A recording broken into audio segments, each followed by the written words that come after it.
The following story has been brought to you by StoriesToInspire.org. The Klosenberger Rebbe, Zechet Tzadik L'Bracha, right after World War II. He survived, although he lost 10 children. 10 children. He comes to America, to the United States, to these shores to start over. And he starts over in a place called Union, New Jersey. Now today, ladies, if you go to Union, New Jersey, you probably wouldn't get out of your car. In those years, Union, New Jersey was, believe it or not, a thriving Jewish community, thanks to the Klosenberger Rebbe. He was a Gadol Hador. He was a giant.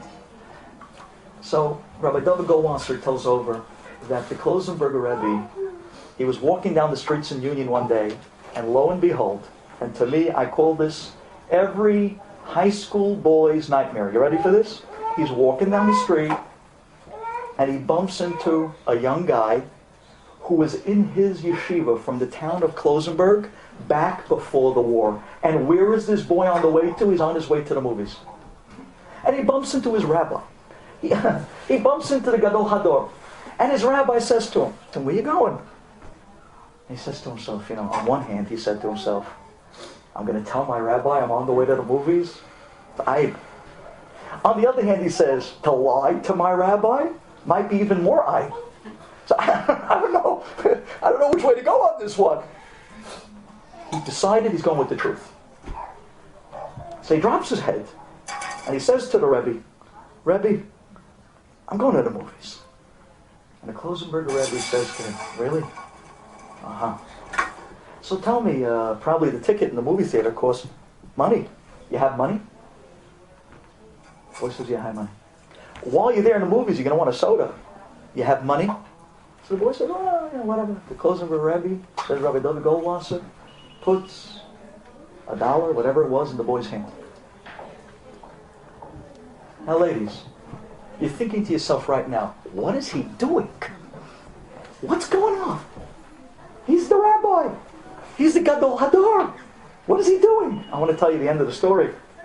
This story was told over by the boy, the one who was reminiscing back to the days when he remembered this great Gadol, the Klosenberger Rebbe, Zechet Tzadik L'Bracha.